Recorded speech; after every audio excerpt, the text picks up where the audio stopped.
ओम शांति। शिव बाबा का पत्र आपके नाम।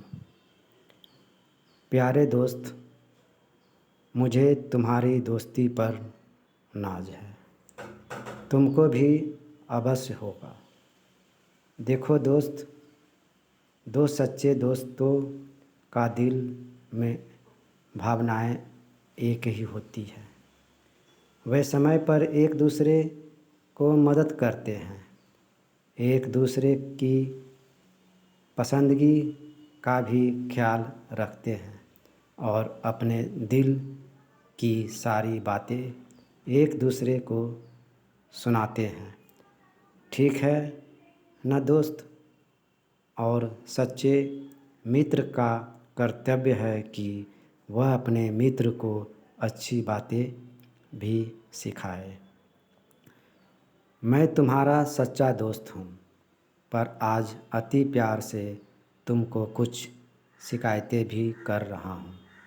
बोलो, शिकायतें सुनकर नाराज़ तो नहीं हो जाओगे? तो करूँ। तुम उस दिन अपने दोस्तों के साथ पिकनिक पर गए, खूब खेला। मैं इंतज़ार ही करता रहा कि तुम मुझे भी ले चलोगे, परंतु खैर तुम मुझे भूल ही गए। कोई बात नहीं, मैं फिर भी तुमसे खुश हूँ कि तुमने आनंद मनाया, क्योंकि मैं तुम्हें सदा खुश देखना चाहता हूँ। तुमने वहाँ अच्छी अच्छी टोली भी खाई, परंतु मेरी दिल खुश मिठाई का एक पीस भी मेरी ओर नहीं बढ़ाया। मैंने समझा शायद तुम समझते हो कि मैं कुछ खाता नहीं, फिर क्या बार बार आग्रह करना। मैंने तुम्हें बहुत बार याद दिलाया कि तुम जब अपना वाहन स्टार्ट करो, मुझे याद करके अपने पीछे बैठा लिया करो, परंतु तुम अपने दोस्तों की रिमझिम में मुझे भूल गए और फिर तुम्हारा एक्सीडेंट हो गया। तुमने नहीं देखा, मैंने तुम्हें अपनी गोद में बैठाकर हॉस्पिटल पहुंचाया। तुम पीड़ा से कराहते रहे, परंतु मैंने तुम्हारी बहुत सी पीड़ा तो हर ली थी। तुम मुझे उल्हाना ही देते रहे कि बाबा ने मुझे बचाया क्यों नहीं। तुम यदि मुझे भी अपने साथ रखते तो ये सब ना होता। खैर कोई बात नहीं।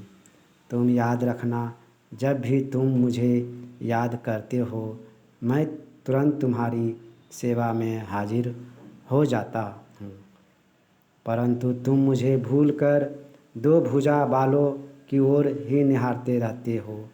मित्र, तुम रात को अकेले ही सो जाते हो, शायद सोचते हो कि खुदा दोस्त को तो बहुत काम है, हर समय कहीं ना कहीं अमृत बेला है, इसलिए मुझे अपने पास नहीं बुलाते।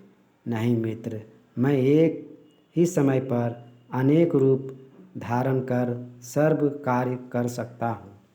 उस दिन तुम्हें जगाने में सवेरे सवेरे आया था। तुमने आंखें खोली, मुझे देखा, मुझे गुड मॉर्निंग भी की और फिर करवट बदल ली, यह कहकर कि 5 मिनट और सो लूँ। मैं खड़ा खड़ा 10 मिनट तक इंतज़ार ही करता रहा, परंतु तुम्हें निंद्रलोक का सुख अति प्रिय था। मैं तो तुम्हें वरदान देने आया था, परंतु क्या करता, लौट गया। मैं बार बार तुम्हारे पास आता रहा, परंतु तुम मेरी अनदेखी करते रहे। खैर कोई बात नहीं, वह वरदान मैंने तुम्हारे लिए रखा है। मैं कल फिर आऊँगा तुम्हें वरदान देने के लिए। तुम यह ना सोचना कि मुझे तुम्हारी बातों का पता नहीं है। सदा सदा ही तुम्हारे साथ रहता हूँ। तुम्हारे मन की हर तरंग मेरी टीवी की स्क्रीन पर आती रहती है। मैं तुम्हें फिर बता दूँ, तुमने मुझे हजारों साल से याद किया था। तुमने अनेक वादे भी किए थे, मुझे वो सब याद है। मैं तुम्हें भक्ति में भी मदद करता आया हूँ।